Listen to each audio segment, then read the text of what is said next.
Pode estar assentados em nome do Senhor Jesus. E abra sua Bíblia onde nós paramos quarta-feira. Quarta-feira paramos em Êxodo capítulo 20. Êxodo capítulo 20 é o texto onde nós paramos na quarta-feira. Êxodo capítulo 20. E nos versículos de 1 a 17 nós temos aí os 10 mandamentos. E o que os 10 mandamentos têm a ver com a teologia dos relacionamentos? Tudo a ver. Porque os primeiros mandamentos falam do nosso relacionamento direto com Deus. E do 5º mandamento para frente, do nosso relacionamento com o próximo. Eu fiz assim, nesse gesto aqui, porque o nosso relacionamento com Deus é o relacionamento vertical. Vertical. E o nosso relacionamento com o próximo é o relacionamento horizontal, formando as duas hastes da cruz, onde Cristo Jesus esteve crucificado. E nós também devemos estar. Paulo diz em Gálatas 2,19, eu estou crucificado com Cristo. A cruz representa os relacionamentos. A parte horizontal da cruz só pode permanecer ali por causa da parte vertical. É a parte vertical que sustenta a parte horizontal da cruz. Assim é o nosso relacionamento com Deus que vai sustentar todos os nossos outros relacionamentos. Quem não tem bom relacionamento com Deus na linha vertical, não vai ter nenhum relacionamento bom com os outros na linha horizontal. Os primeiros mandamentos falam do nosso relacionamento com Deus. E nós já falamos na quarta-feira do primeiro mandamento. O primeiro mandamento é: não terás outros deuses diante de mim. Quem quiser relacionar-se com Deus tem que saber que Deus exige exclusividade. Amém, queridos? Relacionamento demanda exigências. Sim ou não? Relacionamento demanda exigências. Duas pessoas que se relacionam podem exigir uma da outra algumas coisas. Tá? Podem exigir uma da outra algumas coisas. Embora tenha que ter paciência naquilo que exige. E cuidado com aquilo que exige. Tem coisas que não devemos exigir da pessoa com quem nós nos relacionamos. E tem coisas que podemos exigir da pessoa com quem nós nos relacionamos. Temos que entender isso. Por exemplo, Deus exige de nós santidade. Amém? Ele disse: sede santos, porque eu sou santo. Mas Deus não exige que nós sejamos santos exatamente agora. Fique santo agora, senão não te aceito. Não. Deus tem paciência conosco e espera, tá? Espera o nosso processo diário de santificação. Isso é importante porque tem muita gente que exige do outro uma mudança agora. Você tem que mudar e é agora. E tem muitas mudanças na vida da pessoa que vão acontecer paulatinamente, vão acontecer devagar. Existem coisas na vida que nós temos que deixar já. Não tem que esperar, não. Não tem que ir deixando devagarzinho, não. Tem que deixar já. E existem outras coisas que vão se desapegando de nós aos poucos. É bom entender isso, porque isso acontece com todo ser humano que se relaciona com Deus, tá? quem tem relacionamento com Deus. Porque quem tem relacionamento com Deus vai entender que tem exigências. E dentro dessas exigências, tem coisas que Deus, no seu poder, opera de maneira instantânea na nossa vida. Quando eu conheci Jesus, até a data da minha conversão, para me dizer assim, a minha conversão foi num domingo de manhã. Até no sábado à noite, antes da minha conversão, eu era um homem adúltero. Eu gastava todo o meu salário na zona de prostituição, lá em Santos, onde eu vivia. Eu conhecia todas as boates e a mulherada daquelas boates todas. A minha conversão foi num domingo de manhã. Exatamente na minha conversão, Deus tirou o adultério do meu coração. Deus tirou a prostituição do meu coração. Adultério, prostituição, não é uma coisa que dá para ir largando devagarzinho. Não, né? Esse ano, em vez de sair com 30 mulheres, esse mês, em vez de sair com 30 mulheres, eu vou sair só com 20. Não, o mês que vem eu vou sair só com 10 mulheres. Não, não dá. Prostituição não é uma coisa que dá para ir se largando devagarzinho. Tem que ser radical, largar agora. Estou dando esse exemplo para você entender que tem coisas que Deus exija que pare agora. Não dá para ir parando devagarzinho, não dá para ir largando devagarzinho. É parar agora. Tá? É parar agora. Até quem não é de Deus, porque hoje existem muitas clínicas por aí que não são de Deus, que recuperam viciados em alguns entorpecentes ou alcoolismo, eles trabalham com parada radical. Eles não trabalham com... Você vai parando aos pouquinhos, tá? Eles não trabalham com esse negócio de parando aos pouquinhos. Eles trabalham com parada radical. A pessoa para radical. Eu também era alcoólatra. Fui alcoólatra desde 9 anos de idade. Mas no exato dia da minha conversão, Deus tirou o alcoolismo da minha vida. Álcool é outra coisa. Qualquer vício, sabe? Qualquer vício com entorpecentes, ou com jogatinas, ou qualquer outra coisa, qualquer vício maligno desses, é coisa que Deus exige renúncia já. Não pode ser devagarzinho, porque devagarzinho nunca vai largar. Devagarzinho nunca vai largar. Devagarzinho nunca vai largar. Se não for radical, se não tiver uma atitude radical, não vai ser liberto nunca dessas coisas.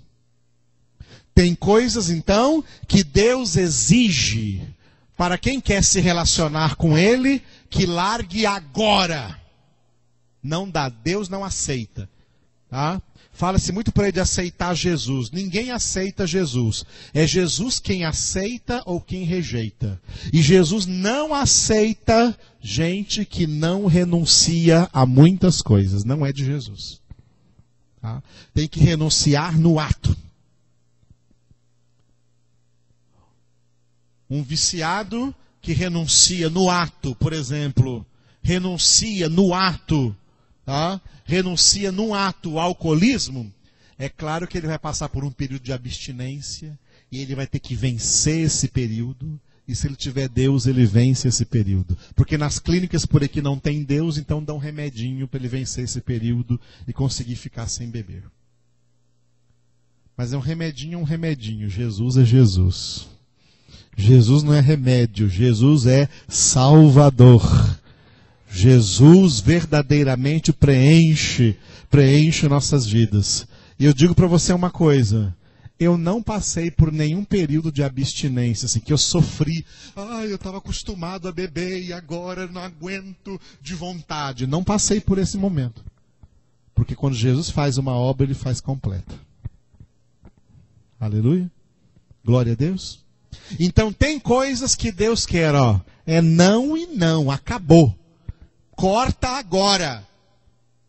Agora tem outros pecados, outras tendências tão grudadas na nossa alma, que Deus não exige que ela seja cortada agora, porque se fosse cortada agora, cortaria até a nossa alma. De tão grudada que está na nossa alma. São coisas que vão saindo pouco a pouco, durante o processo de santificação das nossas vidas. O processo de santificação de nossas vidas passa por duas etapas. A primeira etapa é instantânea, mas a segunda etapa é paulatina. A parte instantânea se chama conversão e a parte paulatina se chama santificação. Essas duas partes estão representadas em Apocalipse capítulo 7, deixa marcando aí Êxodo 20, que nós vamos voltar, e vai lá para o último livro da Bíblia, Apocalipse capítulo 7. Apocalipse capítulo 7, tem um versículo muito importante sobre isso que eu estou falando agora. Aleluia. Glória a Deus. Versículo 14. Versículo 14, 7:14. Apocalipse 7:14. Respondi-lhe, meu Senhor, tu o sabes. Ele então me disse, são estes os que vêm da grande tribulação. Lavaram suas vestiduras e as alvejaram no sangue do Cordeiro. Eles não só lavaram, mas também alvejaram. São duas coisas aqui. Lavar é para tirar o grosso. Lavar é para tirar o grosso. Para tirar a sujeira mais grossa. Então vem essa primeira lavada. Lavar para tirar imediatamente o grosso. Isso aqui é a conversão. A nossa conversão a Cristo Jesus é a primeira lavada, onde Deus tira o grosso, tira a sujeira grossa, a sujeira mais grosseira, mais aparente da nossa vida. Mas não podemos ficar só com a conversão. Através da conversão, nós entramos no processo de santificação. A santificação é alvejar as vestes no sangue do Cordeiro. Uma vez eu contei aqui, quando eu era criança, vinha minha mãe lavando roupa, né? E de vez em quando ela me mandava na venda para comprar uma pedra de anil. E criança é doido, né? Ver aquela pedra azulzinha, aquela pedra assim quadradinha, dá vontade de chupar, pensando que era bala. Mas aquilo, né, era um alvejante para roupas brancas, especialmente para roupas brancas. Aí minha mãe estava lavando a roupa e me esperava chegar com o alvejante. Quando eu chegava com o alvejante, eu gostava de ver ela lavando, que a água ficava azulzinha. Ficava um azul bonito na água, assim.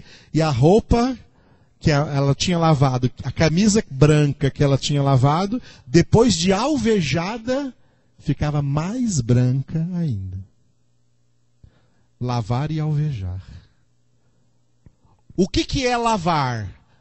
Quando somos lavados no sangue de Cristo Jesus, imediatamente tem pecados que caem para sempre. Tá?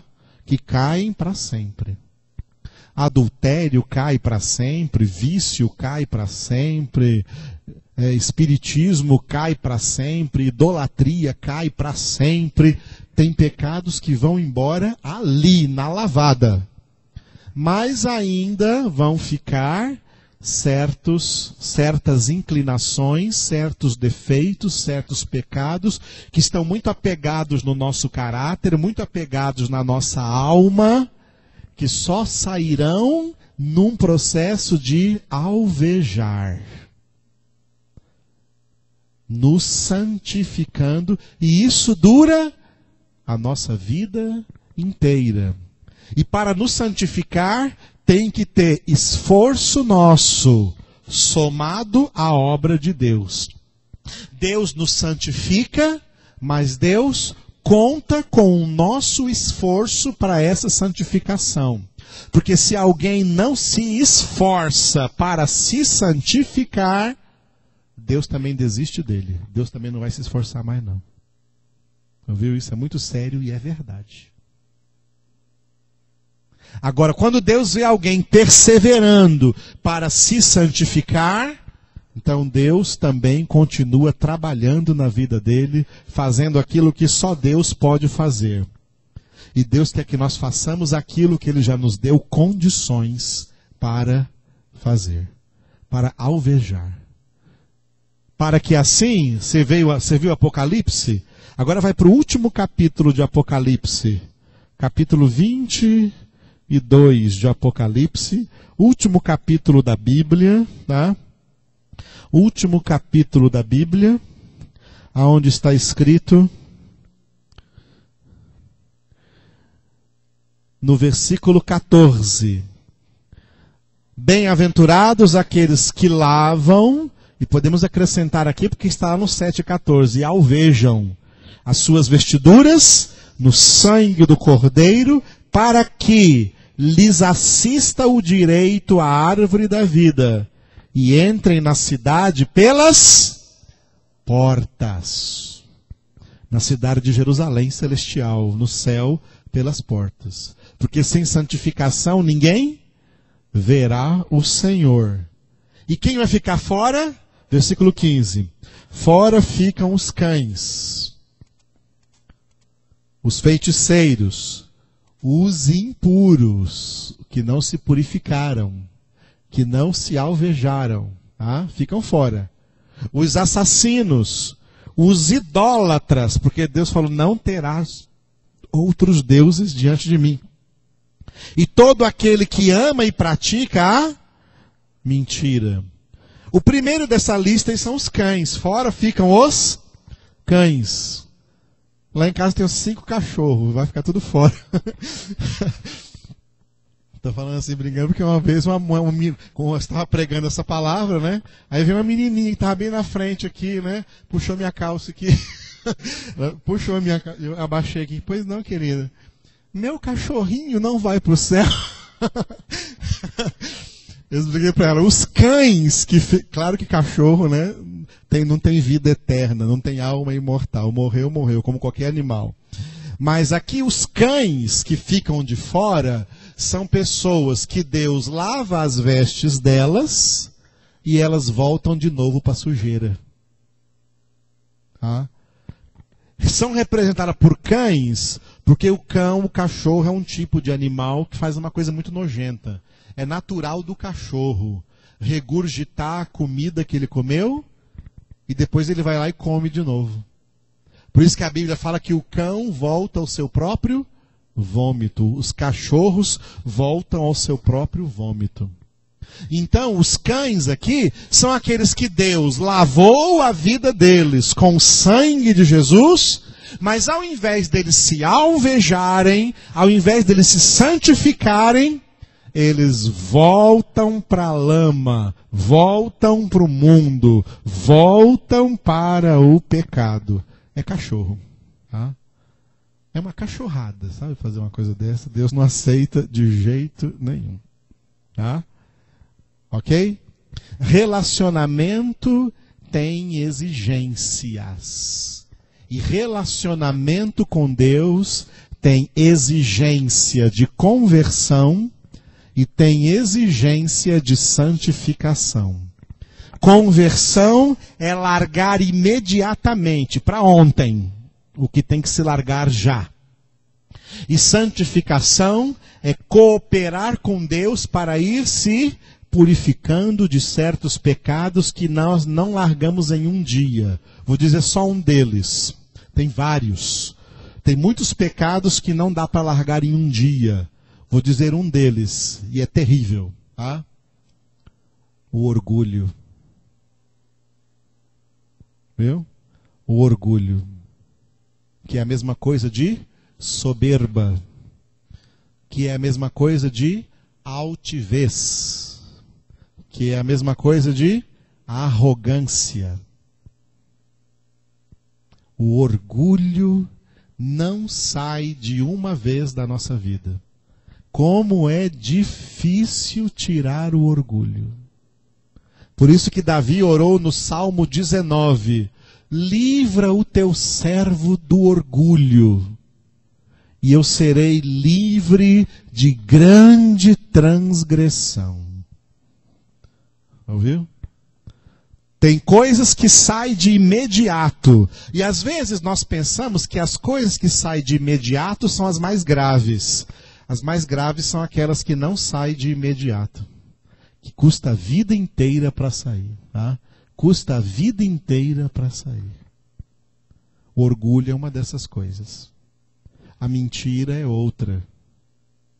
A falsidade, ser falso com as pessoas é outro mau costume que nós temos. Nós demoramos a perder maus costumes. Nós temos que aprender a modificar nossa conduta, mudar nossos costumes. Mudar nossos costumes. Tem gente que se converte, mas a família não se converte, e a família continua tendo costumes pagãos. Aí essa pessoa convertida pensa assim: ah, mas eu não posso abandonar minha família, eu tenho que estar com eles lá nos costumes pagãos deles. Não, senhor. Não, senhor. A minha família tinha costumes pagãos. Depois da minha conversão, eu só fui numa festa pagã deles. E nunca mais fui. E na única festa pagã deles que eu fui, eu não bebi igual eles estavam bebendo, não me contaminei igual eles estavam se contaminando. Mas eu esperei um dado momento, naquela época ainda podia beber Coca-Cola não zero. Num dado momento que estava bebendo a minha Coca-Cola, num dado momento eu fui lá e desliguei o som e falei: silêncio todo mundo, bati no copo, silêncio todo mundo que eu quero falar. Eu sempre vim nessas festas com vocês.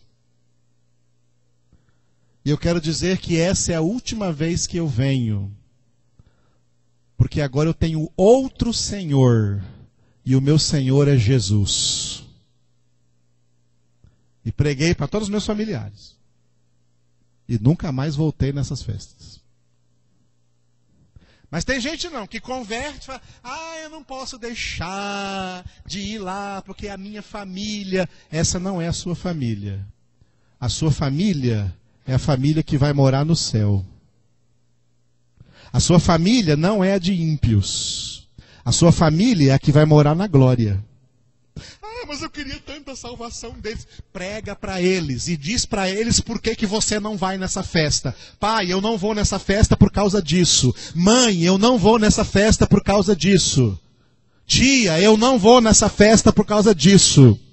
Viu, tia, eu não vou na sua festa, porque na sua festa serve cerveja, eu não bebo cerveja, Jesus me lavou, eu não vou. E a senhora também devia se converter a Cristo Jesus. Mas nós estamos aí com um monte de crentezinho covarde, que se envergonha de Jesus, porque tem que ficar no status da sua família. Ainda mais quando a família tem status nesse mundo. Entenderam, amados? Não, senhor. Os irmãos de Jesus não queriam se converter no princípio. Aí um dia, Jesus estava lá numa casa, pregando o evangelho, e chegou alguém para avisar para ele: mestre, eis que tua mãe e teus irmãos estão lá fora. Como quem diz assim: o senhor vai dar uma paradinha lá para dar uma atenção para eles? Jesus falou assim, ó: tá vendo esse pessoal aqui que está ouvindo a palavra de Deus? Eles é que são a minha família. Eles é que são o meu pai. Eles é que são a minha mãe. Eles é que são os meus irmãos. São os que ouvem e praticam a palavra de Deus. Essa é a minha família. Aleluia, eu amo Jesus demais. Jesus é tremendo. Jesus não é covarde. Jesus não é almofadinha. Jesus é homem pra valer. Verdadeiro, tão verdadeiro que pode dizer: eu sou a verdade. Entenderam? E essa verdade, amados, tem que transformar a nossa vida. Porque se quer crescer no relacionamento com Jesus, se quer crescer no relacionamento com Jesus, se você quer crescer no relacionamento com Jesus, se você quer se aprofundar no relacionamento com Jesus, automaticamente você vai ter que deixar outros relacionamentos, porque Jesus não aceita. Porque Jesus não aceita. Porque Jesus não aceita.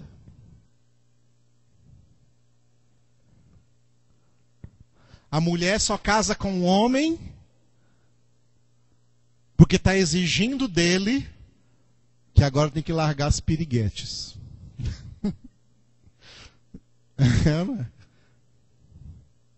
Tem que largar isso aí. Eu não vou aceitar isso no meu casamento. E tá certo. Relacionamento tem exigência, tá? Relacionamento tem exigência. Só que no nosso relacionamento com Deus, nós não temos nada para exigir de Deus. Porque Deus nos ama perfeitamente.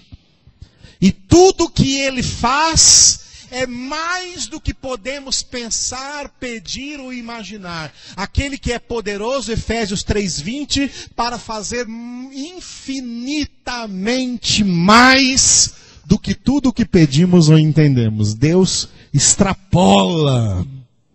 Não temos nada que exigir de Deus, mas Ele tem que exigir de nós. E Ele exige de nós santidade. Quer andar comigo? Enoque andou com Deus.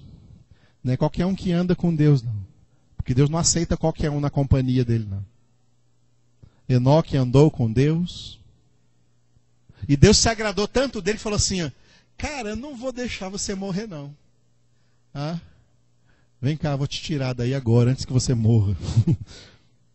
Ele já tinha 365 anos.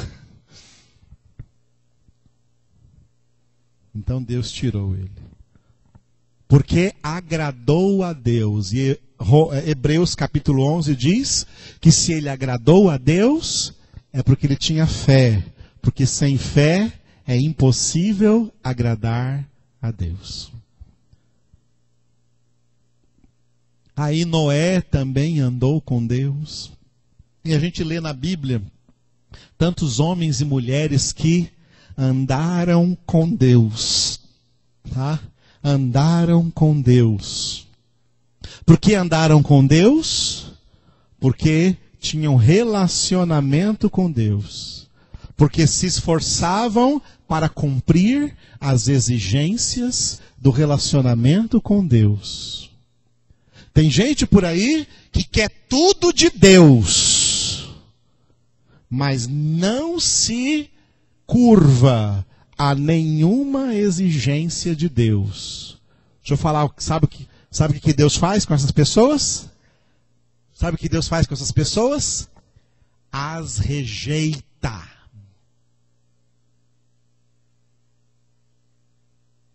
Deus também não as quer. Ouviu? Mas aquele que anda com Deus é porque ele quer cumprir todas as exigências de Deus. Porque relacionamento tem exigência. Aleluia. Volta para Êxodo 20, os 10 mandamentos.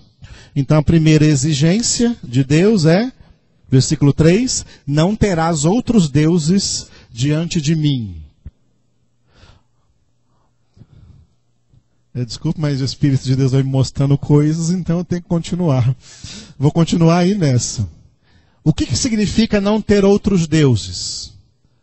Deus não aceita, no nosso relacionamento com Ele, que tenhamos o coração dividido. Isso está dentro da exigência de Deus de exclusividade. No relacionamento com Deus, Deus exige exclusividade. Não podemos, Deus não aceita coração dividido. Eu quero estar com Deus, mas por outro lado eu também quero outras coisas ou outras pessoas.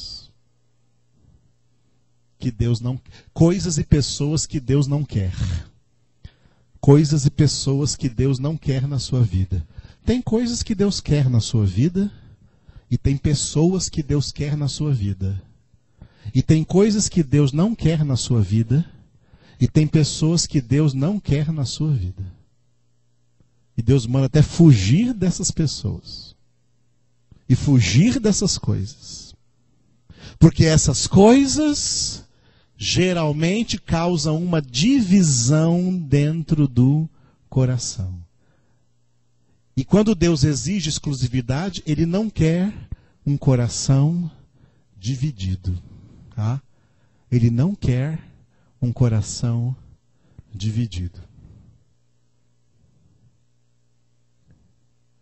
A pior coisa é ter um coração dividido. É estar, por exemplo, aqui agora, ouvindo a palavra de Deus e pensando que podia estar em outro lugar. Ai, podia estar onde agora, hein? Está com o coração dividido. Está com a mente dividida. Está com a concentração dividida. Está com os sentimentos divididos. Não está íntegro. O que significa integridade? Integridade é uma coisa inteira, é uma coisa completa.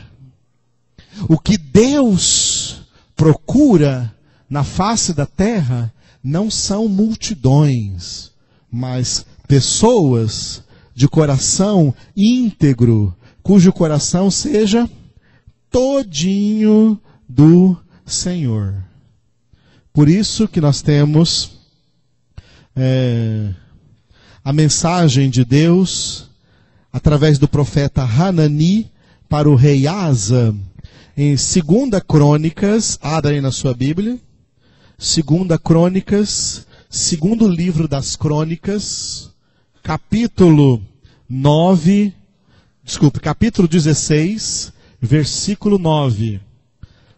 2 Crônicas 16, 9. 2 Crônicas 16, 9. Olha só. Relacionamentos bons. Antes de ler aí, vamos entender isso aqui. Relacionamentos bons é algo que devemos cultivar? Sim ou não? Sim? Sim, irmãos. Relacionamentos bons vão nos fazer bem. E nós também vamos fazer bem a essas pessoas. Relacionamentos bons é coisa boa de se cultivar.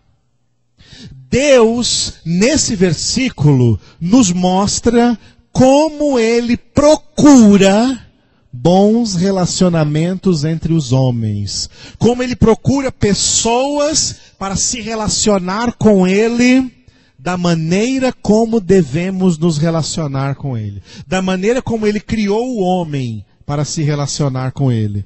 Por isso, o profeta Hanani trouxe essa palavra de Deus para o rei Asa.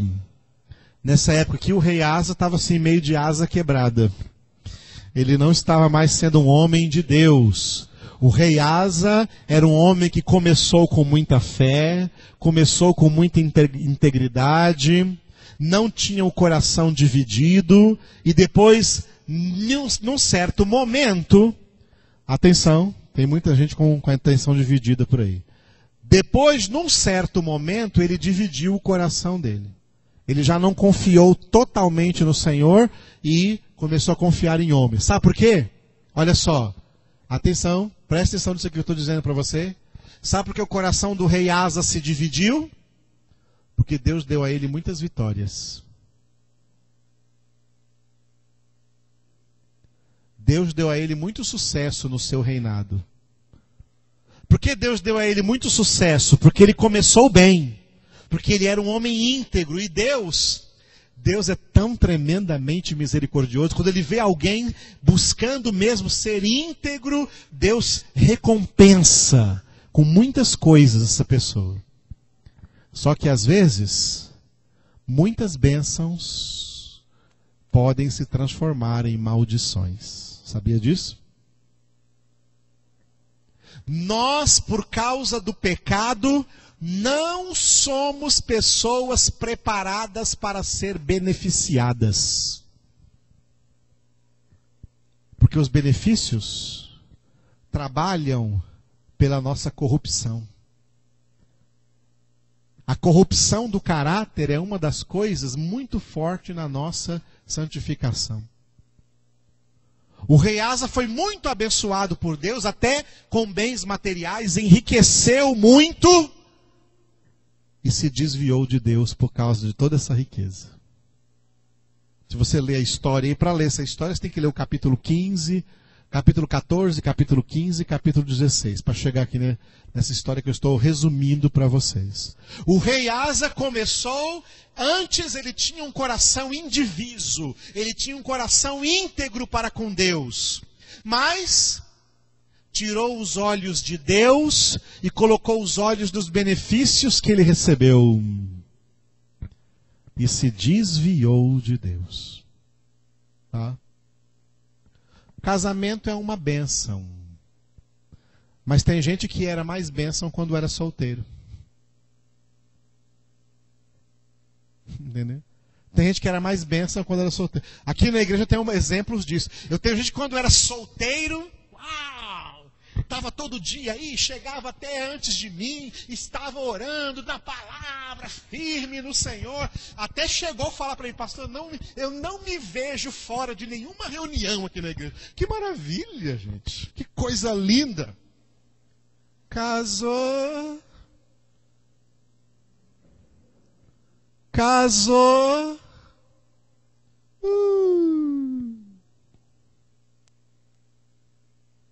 Em espanhol tem um ditado com duas palavras assim, ó. Casou, cansou.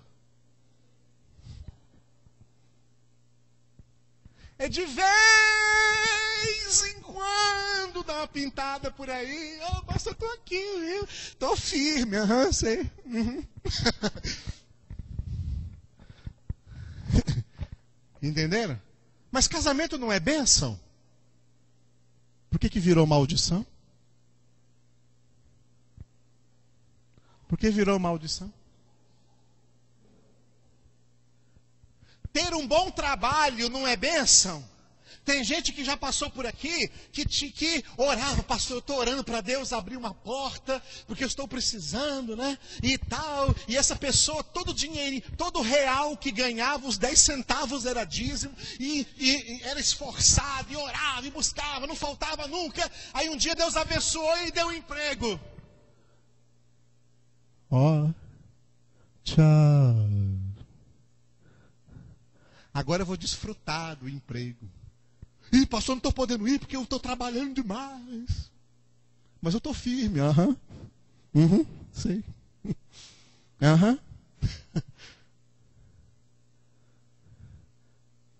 Olha, o trabalho não era para ser uma bênção? Porque virou uma maldição e virou, porque tirou você do Senhor, tirou você da palavra, tirou você da firmeza.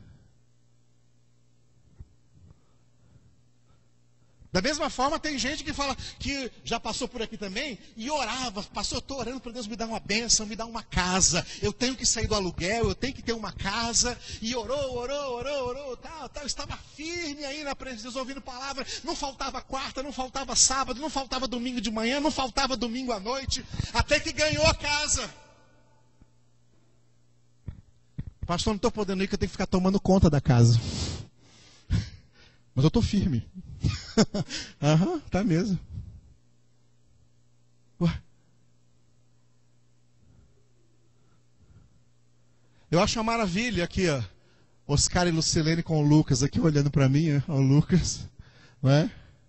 O Caio e a Daiane ali com o Paulo César lá. Acho uma maravilha isso, sabe? Acho uma maravilha isso. Tem gente que porque teve filho não pode mais vir à congregação porque agora está com criança. Quando que a criança foi empecilho para você ir a qualquer lugar? Principalmente para vir ouvir a palavra de Deus.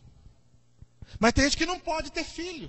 Porque tem filho, pastor, só daqui a 10 anos eu volto aí. Eu dou uma voltadinha só para apresentar rapidinho, quando saiu do resguardo, apresento, mas não posso mais. Mas eu estou firme, viu? Aham. Uhum. Tá firme, igual prego na lama. Tá firme. Tem gente que não pode receber bênção. Não pode receber bênção, porque quando ela recebe uma bênção, o coração dela já não é mais só do Senhor. O coração dela já não é mais só do Senhor. O coração dela passou a estar dividido com aquilo que o próprio Senhor deu a ela. Com a própria bênção que o Senhor deu a ela. Isso aconteceu com Asa. E isso acontece com milhares de pessoas. Vigia. Vigia, porque pode acontecer com você. Para não acontecer, vigiai e orai, para que não entreis em tentação, porque Deus está buscando ter relacionamento. Amados, deixa eu falar uma coisa para vocês. Deus tem um bom gosto excelente para relacionamentos. Deus tem um bom gosto excelente para relacionamentos.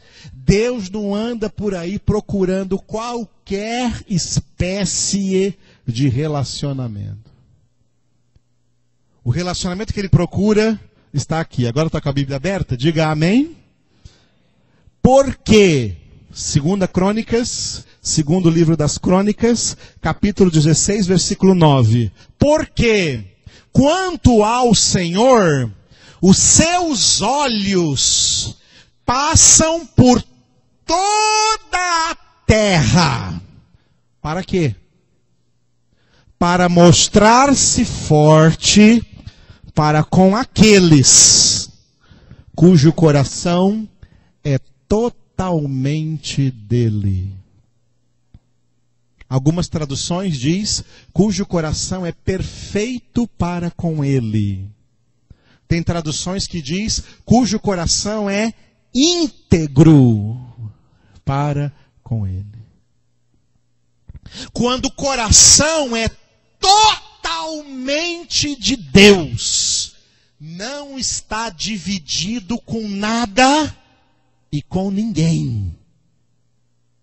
Não importa quem seja esse ninguém. Não está dividido com nada e com ninguém. De vez em quando eu falo isso aqui e repito para vocês. O meu casamento é uma bênção com a minha esposa Elaine. E um dos motivos por que é uma bênção é que ela sabe que ela não divide o meu coração com Deus. Ela não ocupa nenhum lugar de Deus no meu coração. E eu sei que o coração dela não está dividido entre mim e Deus.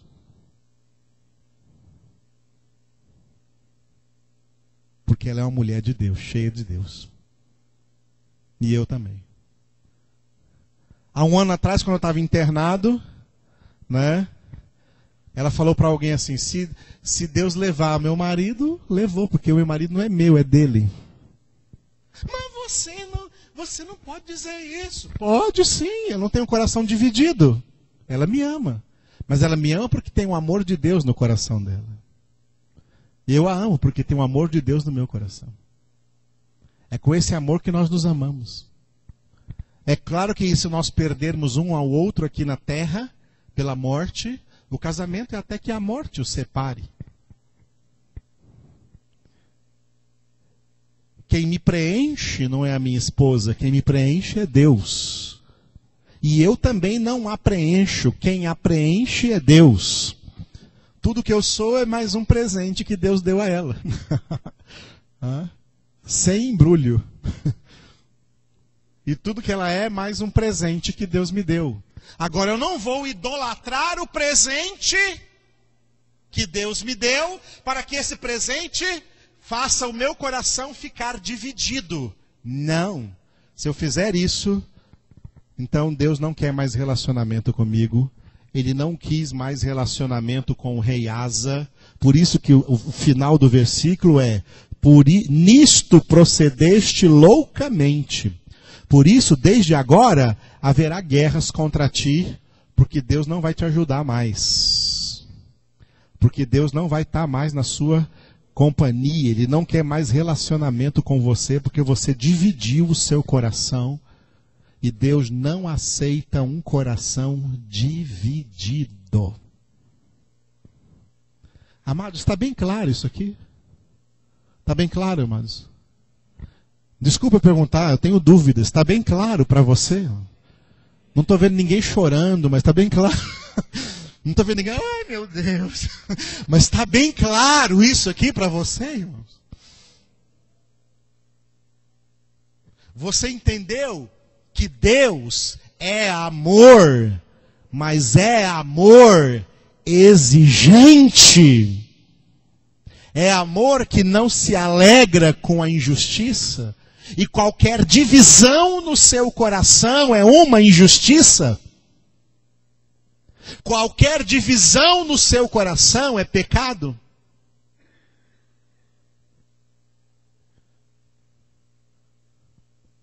Essas coisas que eu estou falando agora, Jesus falou em parábolas.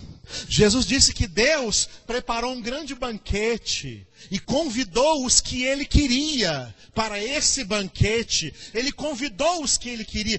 Quem faz um grande banquete e convida, o que quer com essas pessoas que Ele convida? Ele quer travar um relacionamento íntimo com essas pessoas. Ele quer que essas pessoas sejam pessoas da sua mesa. Ele quer que essas pessoas sejam pessoas da sua cozinha. Ele quer que essas pessoas sejam pessoas da sua casa. Ele não quer mais as pessoas do mundo, Ele quer as pessoas na sua casa, Ele quer estar junto delas. Deus fez um banquete e chamou.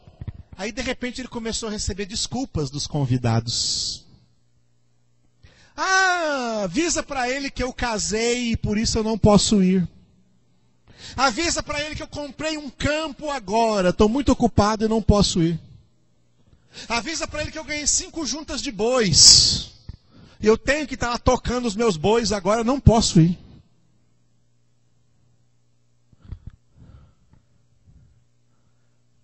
Aí Deus falou assim, muito bem, o banquete está pronto, mas os convidados não foram dignos.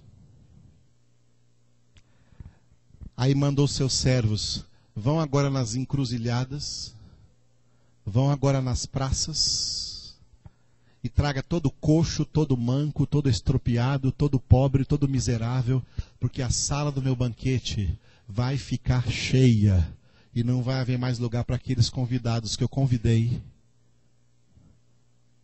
mas que por causa de outros motivos se escusaram de estar aqui presentes.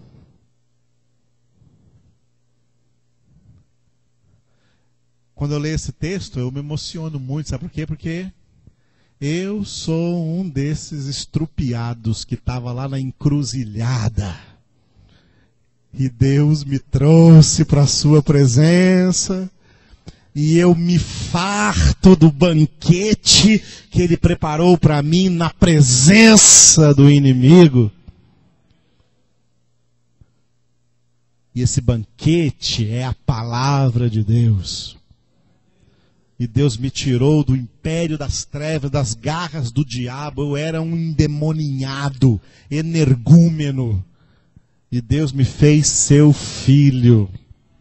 me purificou, me lavou no sangue de Jesus e está a cada dia mais me alvejando nesse sangue que é representação da sua palavra. Estais limpos pela palavra que eu vos tenho anunciado. Amém, queridos? Sabe qual é a orientação que eu tenho de Deus aqui? Na nossa denominação, nesse ministério? A orientação que eu tenho é: sirva o banquete. Se os convidados não forem dignos, eu trarei outros que estão com sede. Eu trarei outros que estão com fome. E eles aproveitarão o banquete. Glória a Deus. Tem muitas igrejas, por exemplo, congregações, né? Por exemplo, que as pessoas vão na congregação por causa do endereço, porque fica perto da casa, tá? Porque fica perto da casa, é mais conveniente ir ali naquela igreja ali, porque é mais perto de casa. Tá? Tem outros que vão porque os amigos dele estão indo naquele lugar. Tem outros que vão porque tem alguns interesses naquela igreja, naquele lugar. A nossa denominação não é uma denominação que as pessoas têm que vir por causa do endereço. Mas elas vêm por causa do banquete. Por causa do alimento que é dado do próprio Deus diretamente para nós. Aleluia, amados. E amanhã de manhã, às 10 da madrugada, teremos um excelente café espiritual aqui da manhã, viu? Para os que vierem. Vamos continuar nos nossos relacionamentos com Deus, aprendendo a nos relacionar com Ele. E aprendendo que Deus exige exclusividade. Não pode ter o coração dividido. Deus conhece o seu coração, Deus conhece nossos corações. Aleluia.